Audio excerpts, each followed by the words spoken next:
이 부분을 읽으면 반드시 여러분 속에 저는 질문이 나와야 된다고 생각하는데 전혀 이의가 없습니까?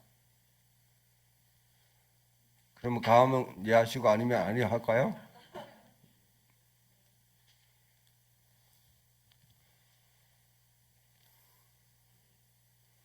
다른 여러분 마태, 마가, 누가 소위 공간복음이라 하는 이 세 가지 성경을 읽으면 오늘 예수님이 행하셨던 것은 다 예수님이 마지막 순환절 돌아가시기 일주일 고주간에 올라갔을 때 행했던 일이에요.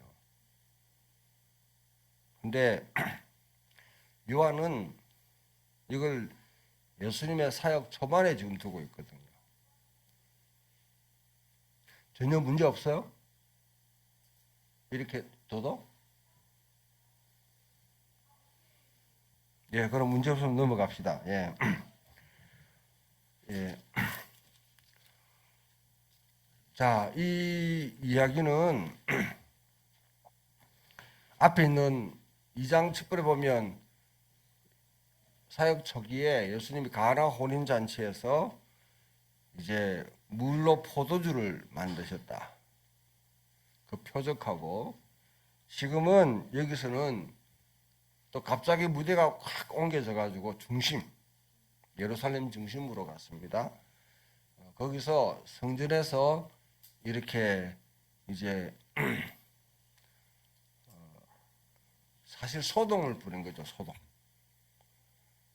많은 분들이 성전을 청결하겠다 하는데 청결하게 예수님 청소부 아닙니다. 청소부 아니고 제자들과 더불어 성전 청소하기 위해서 간 건 아니에요.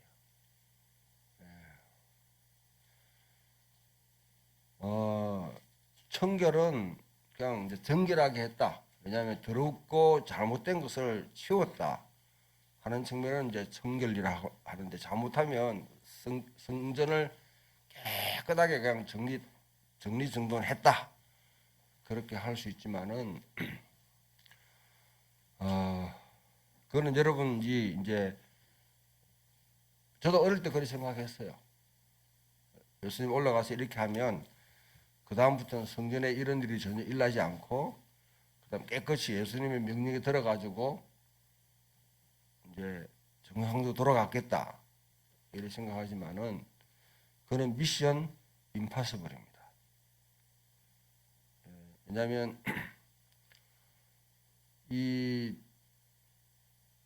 소양 비둘기 그다음에 환전하는 이거는요.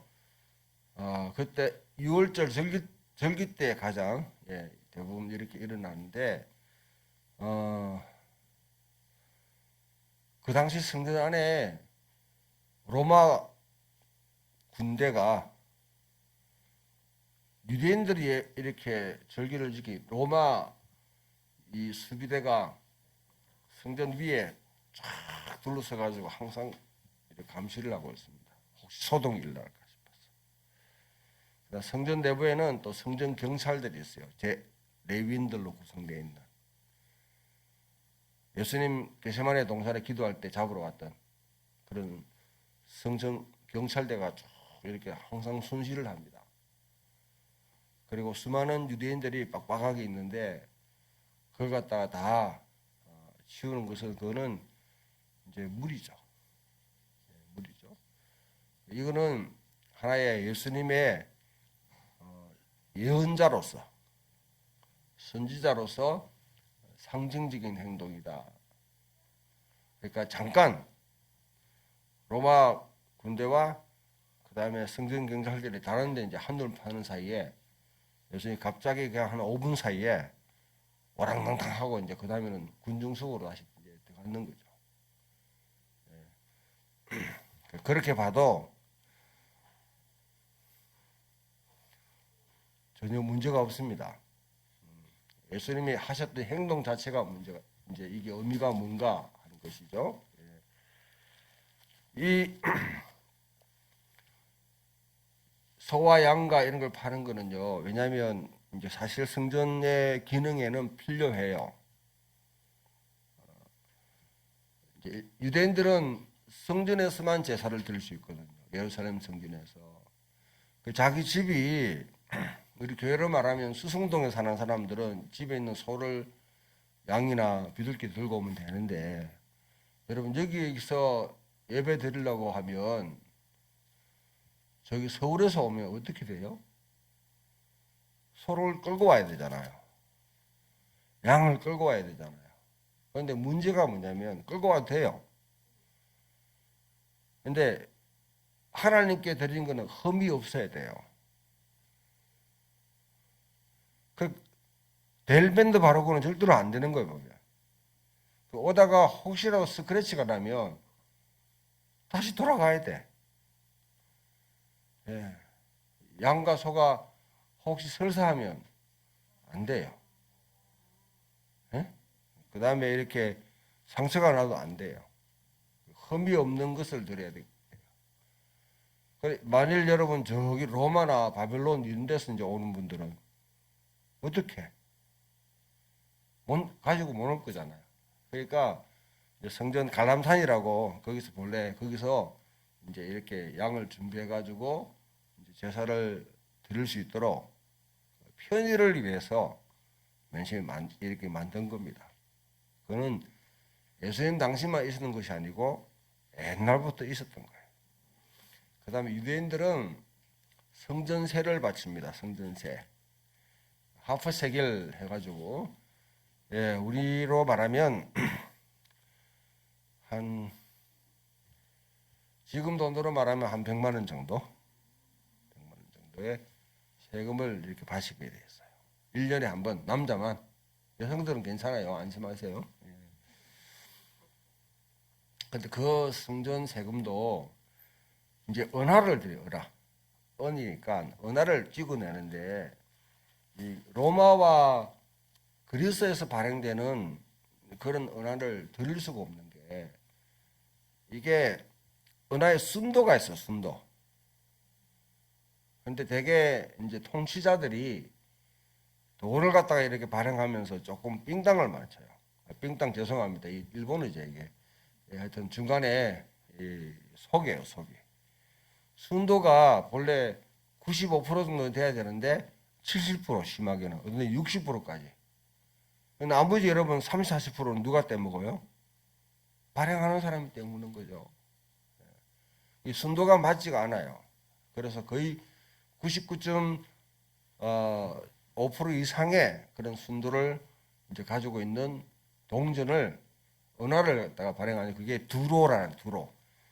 지금 바벨론 쪽에 거기서 두로산 하프 세계를 발행하는 권한을 누가 쥐고 있냐면 예루살렘 이제 이 대제사장들이 그 발행권을 가지고 있습니다. 그러면 이제 자기가 이렇게 오면 여러분 해외 여행을 해보면 공항에서 환전을 이렇게 하잖아요. 차이가 없어요? 10만 원 갖고 여러분 달러로 바꾸면 수수료를 많이 빼죠? 네, 많이 뺍니다. 이런 게 유럽 같은 데 가가지고 여행을 쭉 유럽 전체 여행을 한다. 지금 이제는 지금 유로화로 다 통일되어 있지만은 런던에 내려가지고 프랑스 갔다가 스페인 갔다가 포르투갈 갔다가 그 다음에 이탈리아 갔다가 독일 갔다가 이렇게 하면 10만 원 갖고 계속 바꾸면요 나중에 1만 원밖에 안 남아요. 중간에 이렇게 이제 환전에 그걸 주죠. 근데 이 당시는 이게 독점 사업, 독점 사업. 대제사장들이 양도, 소도 이 바꾸는 걸 자기들이 독점 사업, 독점 이익 사업으로 그냥 성전 안으로 끌고 와가지고 하고 있는 거예요. 양을 공급하는 것도 파는 것도 다 자기들이 거기서 이득을 취하는 겁니다.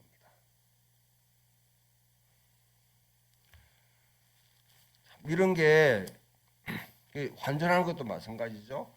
문제는 뭐냐면요, 여러분들이 그냥 대충 해먹으면 되는데 돈이 이렇게 쭉 쌓이게 되면 돈은 이렇게 축축해놓고 그냥 보관해 놓지는 않아요.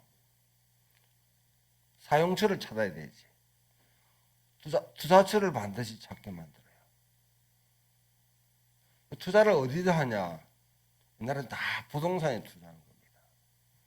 부동산에. 그 대지상들과 더불어 승전의 이제 이 귀족들이, 엘리트들이 그런 세금을 이렇게 이제 하면 그걸 돈을 갖다가 성전에다가 돈이 많이 들어오거든요. 왜냐하면 제사도 드리죠, 11조 드리죠, 성전세도 바치죠. 그 외에 성전은 제사만 드린 곳이 아니라 그것은 기금속들, 고문서들, 그 귀중한 자료들을 또 보관하는 곳이에요. 지금도 여러분 은행 가보면 프라이빗 뱅킹 이렇게 하게 되면 거기에 중요한 문서 같은 걸 보관할 수 있죠. 그냥 해줍니까? 돈 받죠. 이런 종류의 일들이 다 모두 성전으로 다 결집되기 때문에 엄청난 재원들이 쌓이는 곳입니다. 엄청난 재원이. 얼만큼 재원이 쌓였느냐 그 당시에 그걸 갖다 비교해 보면, 상상을 해보면, 지금 여러분들이 이탈리아에 가면, 로마에 가면 콜로세움 있죠. 있죠? 콜로세움이 본래는 이제 맨 처음에 네로 당시에는 어느 수준이냐면 지금 여러분 저기 수성구청 그 구민운동장 가보든 안 가보든 아무튼 거기는 펜스가 별로 없어요. 예? 없어요.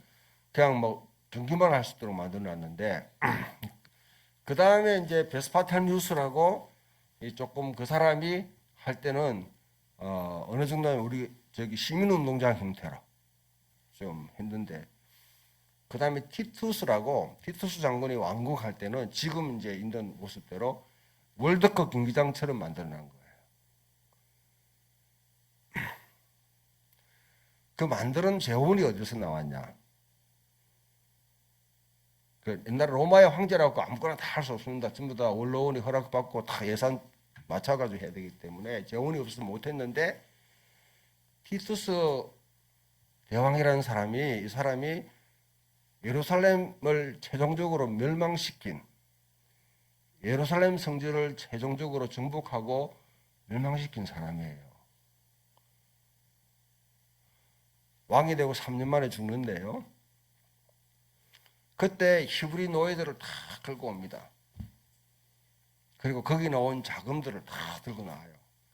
그 재원으로 완공한 것이 그 화려한 콜로세움입니다. 그러면 그 당시 여러분 예루살렘에 있었던 돈이 얼만큼 되는지 성전에 상상이 가시겠죠. 이런 돈들을 대지상대 이 사람들이 그냥 어떻게 합니까? 저기 이제 로마가 세금을 확 매기면, 세금을 못 내면 사람들이 빚을 내고 빚도 못 갚으면 그 다음에 결국 자기 땅을 내놔요. 땅을 내놓으면 그 땅을 누가 사들이냐면 이 유대 땅에 있는 엘리트들이 다 사들이는 거예요. 그 당시부터 대토지 제도, 그러니까 라티푼디아 부재 그 이제 제도라고 하는데 큰 대농장이 생기기 시작하는 거예요. 이런 걸 계속 하다. 자, 농민들은 자기가 농사하던 걸 내놓으면 소작하게 되고, 소작하는 사람도 이제 다 안 되면 일일 노동자가 되고, 마태복음 20장에 나오듯이 그것도 안 되면 광야로 나가지고 광야의 도적대가 되는 거예요. 누가복음에 보면 이곳은 너희가 만민이 기도하는 집이거늘 너희가 도적의 소굴로 만들었다 하는 말은 바로 그 말이에요. 저 광야에 버글버글거리는 그 도둑들이 저 누가 만들었냐? 바로 너희들이에요. 그 정도로 성전이 탐욕의 도구로 지금 운용되고 있었던 겁니다.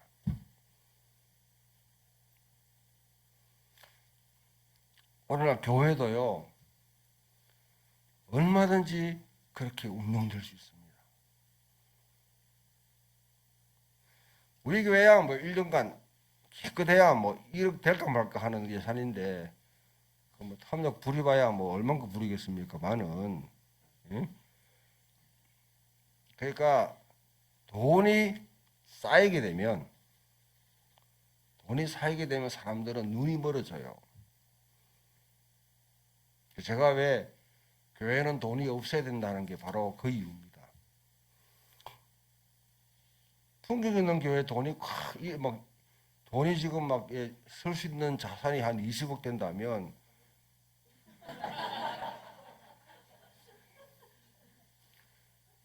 그러면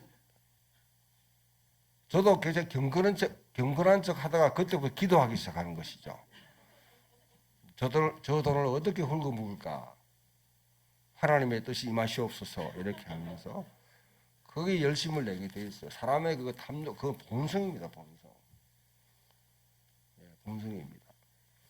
이렇게 운영되는 그 성전을 주님이 아시기 때문에 올라가셔서 성전이 성전되게, 왜냐하면 이곳이 하나님의 백성이 와서 기도하는 집이고 하나님의 백성들이 죄가 치유되고 하나님 백성들이 하나님의 임재를 경험하는 곳이 돼야 되는데 이곳을 자기 권력을 가진 사람들이 그것을 신실하게 감당해야 될 그 제사장들과 대제사장들, 그 무리들이 거기서 자기들 탐욕을 취하는 도구로 만들어버린 것이죠.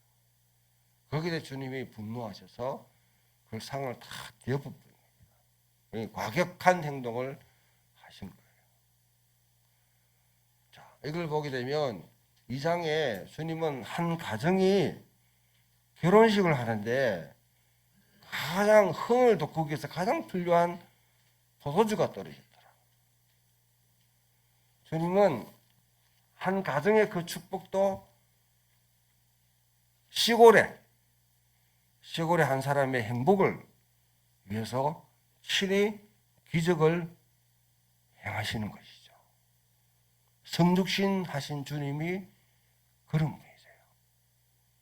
그런데 그때에 주님이 해필이면 결례라는 것은 이스라엘 모든 사람들은 다 샌들을 신고 다니기 때문에 밥을 먹으려고 그러면 식사를 어떻게 하냐면 우리처럼 의자에 앉아가지고 식사하는 게 아닙니다. 옛날에는 그 리클라인해서 이렇게 이렇게 기울어 가지고 먹어요. 밥을 먹을 때 대부분 먹는데 거기에 발을 갖다가 여러분 이렇게 떡 붙여놓으면 발 밑에 있는 사람은 발가락이 나가지고 못 먹잖아요. 이거는 예의상 반드시 씻어야 돼요. 발을 씻어야 돼요.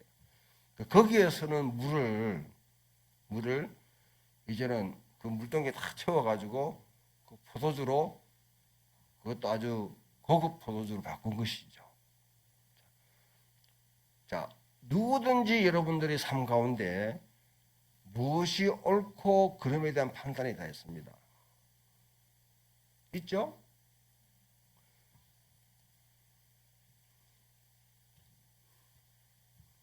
없어요? 있죠?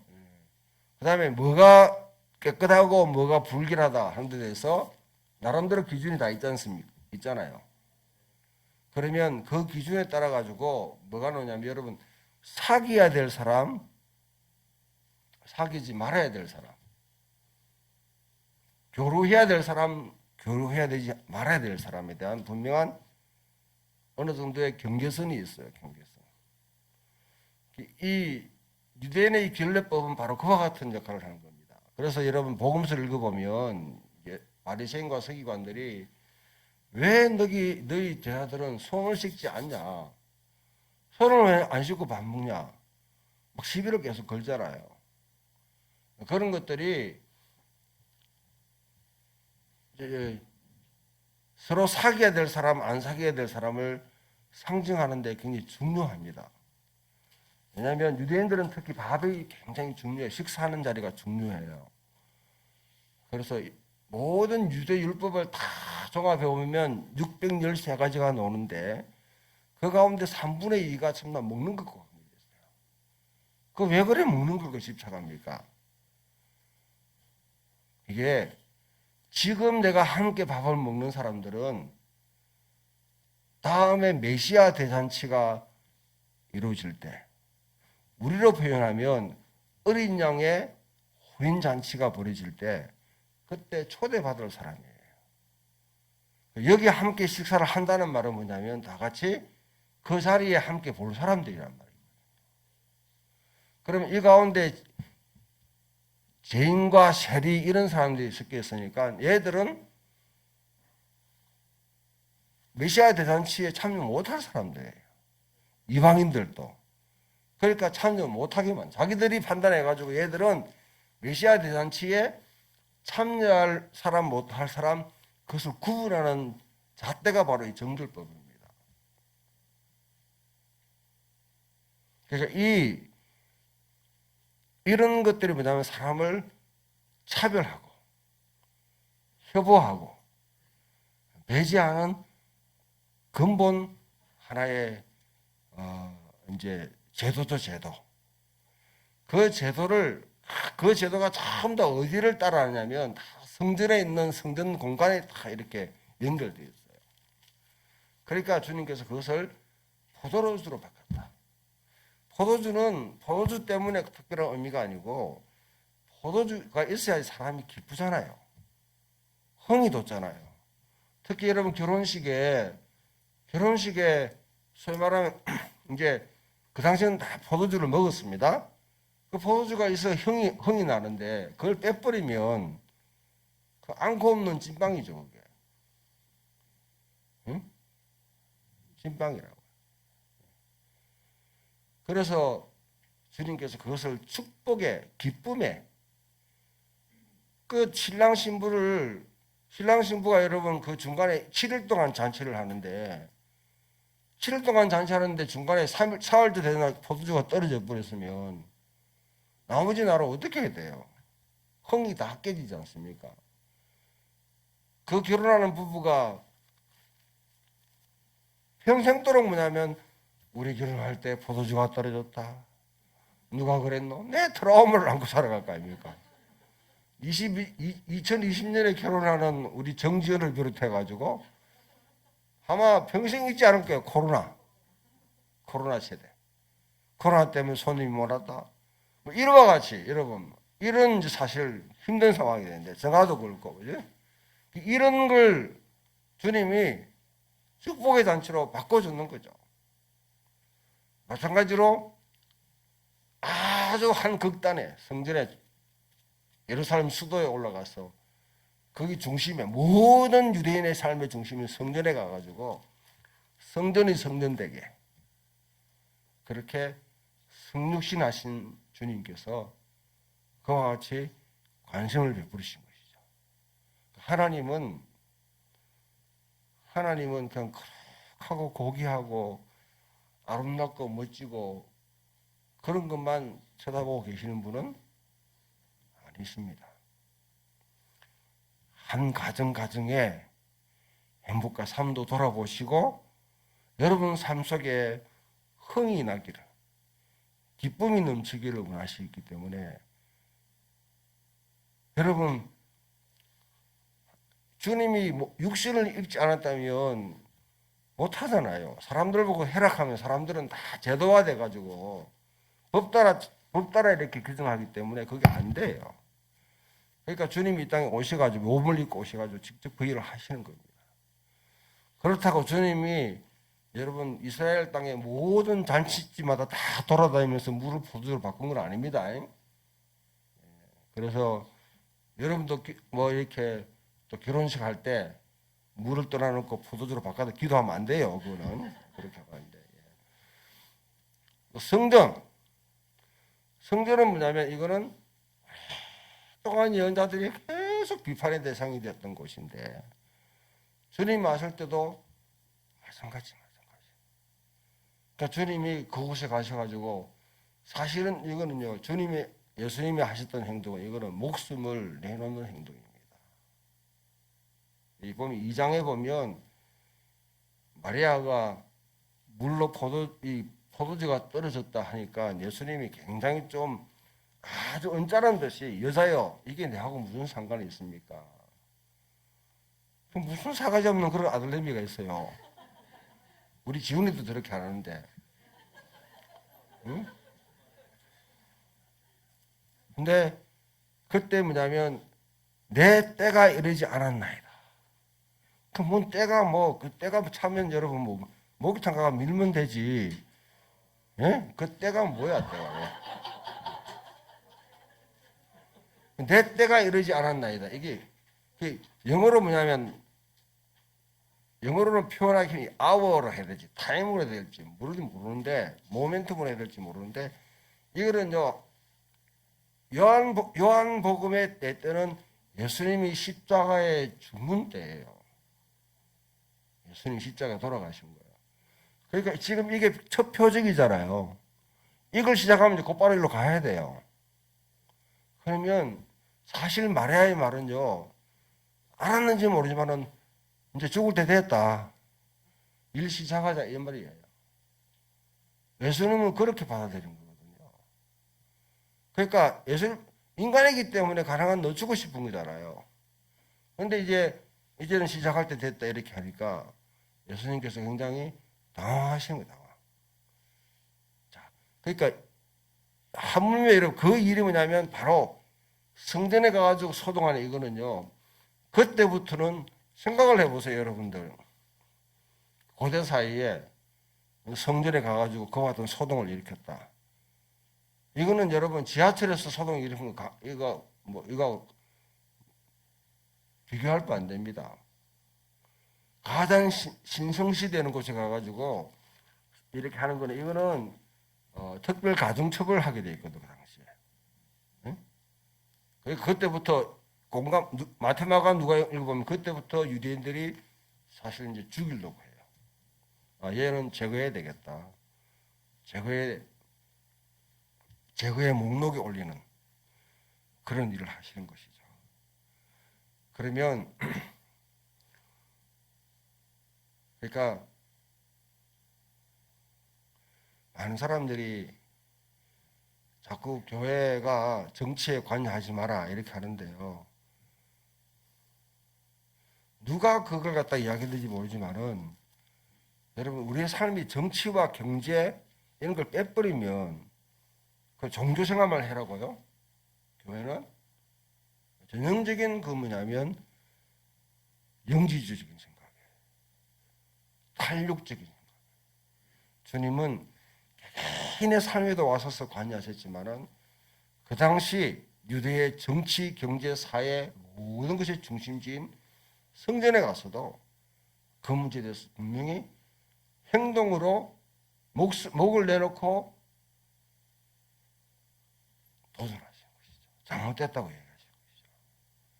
우리 믿음이 한 사람 한 사람의 삶을 터치하면서 그 사람들의 필요를 채워주고 정말 행복하게 만드는 그 축복을 흘러보내면서 그것도 편리해요. 그러나 이 사회가 엉망으로 지금 돌아가고 있는데 그거는 내 신하고 관계없다. 나는 지금 기도하고 성경 읽고 하나님 예배하면 된다. 완전히 이건 도깨비 잡는 신앙입니다. 도깨비신.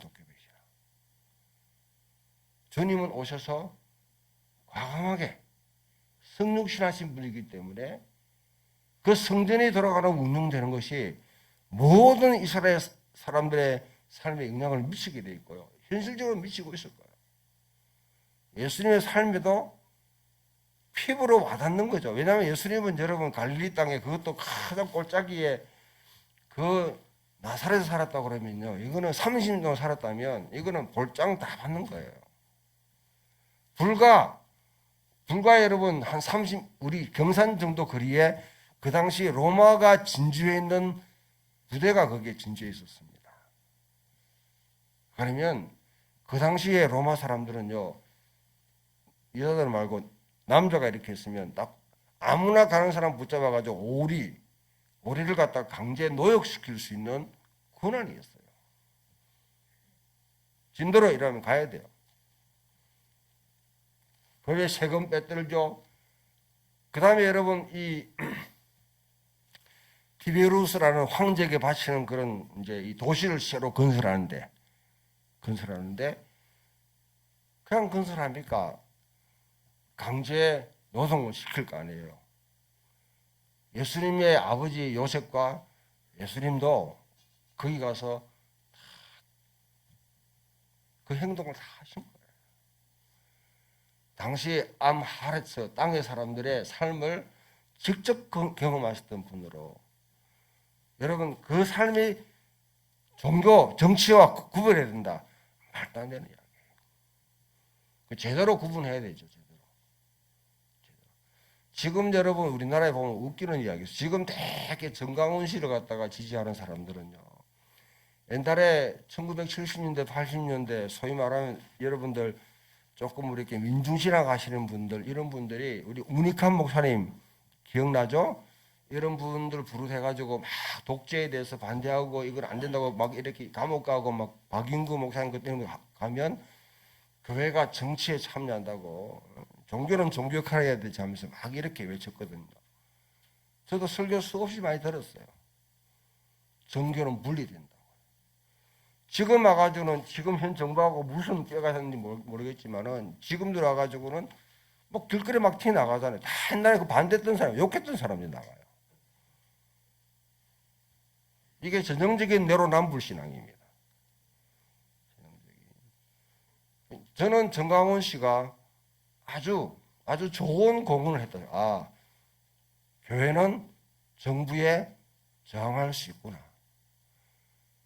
제대로 했든지 못, 아니 그걸 갖다가 제대로 보여줬기 때문에 아주 큰 공헌을 했다고 생각해요. 악한 사람도 뭐 좋은 사람인지 악한지 여러분 스스로 판단하세요. 아무튼 예, 그와 같은 역할을 하는 거예요. 교회는 하나님의 성경을 가지고 하나님의 나라의 관점에서 자본주의도 지지해서도 안 됩니다. 사회주의를 지지해서도 안 돼요. 교회는 어떤 이념을 이렇게 지지하는 집단이 돼서는 안 됩니다. 우리가 가야 될 게 이 땅에 하나님의 나라가 임하기 위해서. 그래서 우리 오늘 기도할 때 체데카 하나님의 공정, 그 다음 미스팟 하나님의 공평, 그 다음에 헤세드 하나님의 긍휼하심, 샬롬 하나님의 평강, 이 네 가지의 관점에서 이 정부들이 제대로 평화와 정의와 공평과 공정을 이루는지 그것을 거슬러 가는지를 우리 스스로 분명히 판단하고 거기에 대해서 때로는 저항해야 되고요. 때로는 외쳐야 되고요. 하나님의 나라가 이루어지는 통로로 정부가 서임받아야지. 그렇지 않으면 그것은 언제 비판을 받아야 됩니다. 자, 그런데 이 열심히 이런 게 뭐냐면요.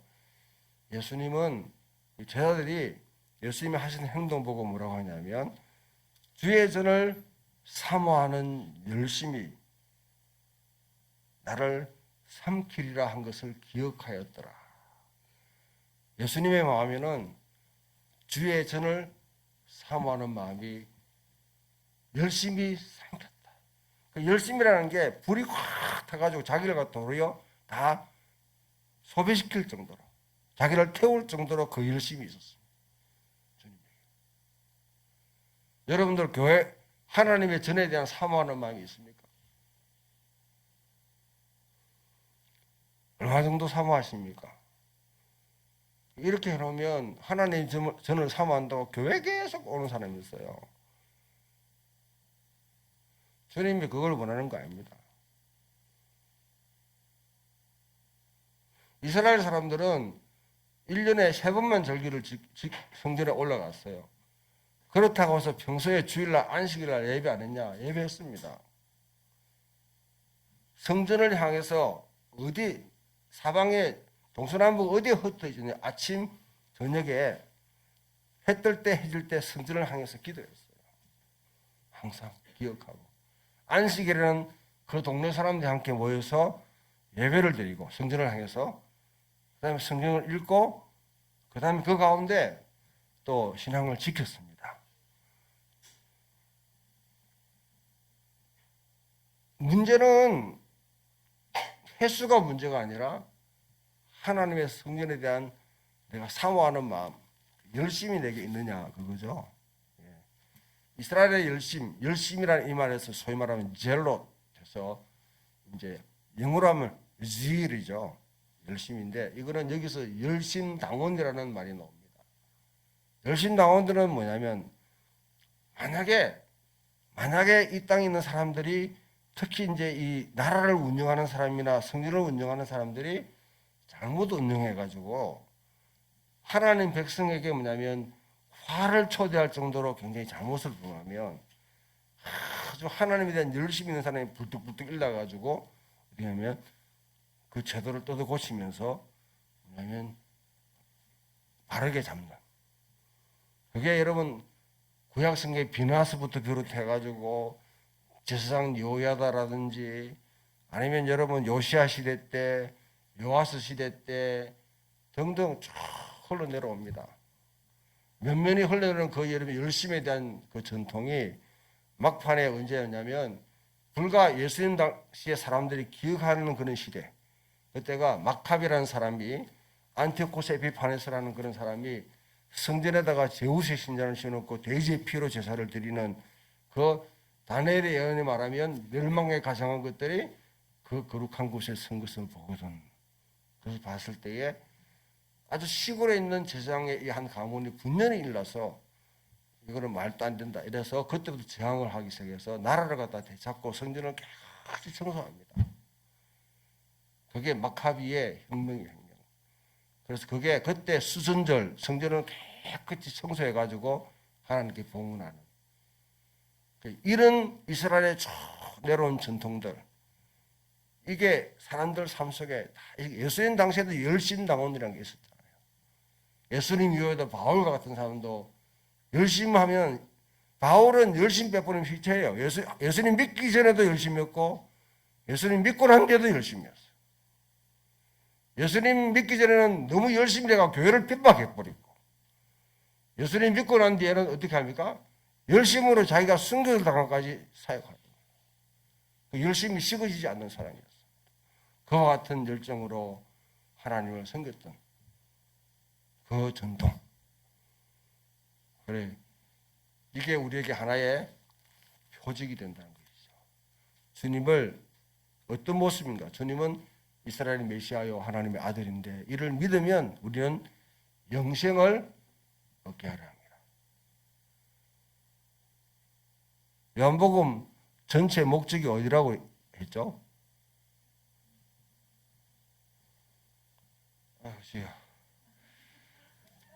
자, 펴봅시다. 20장. 여러분 계속 반복을 해야 됩니다. 반복. 귀에 인이 박히도록 반복해야 돼요.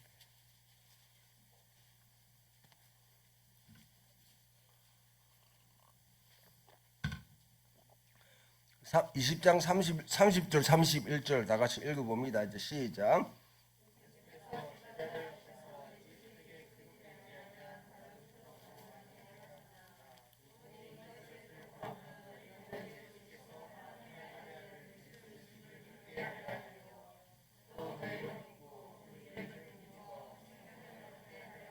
아멘. 예, 예수님이 이렇게 표적을 한 것은 너희로 예수가 하나님의 아들이고 그리스도임을 믿고 너희가 영생을 얻게 하려 함이라. 하나님이 세상을 이처럼 사랑하사 독생자를 주셨으니 누구든지 저를 믿는 자마다 멸망치 않고 영생을 얻게 하려 하십니다. 했을 때 영생이라는 것은 죽은 뒤에 영원하게 사는 삶이 아닙니다. 이거는 양으로 하는 이야기가 아니에요. 질적인 차이입니다.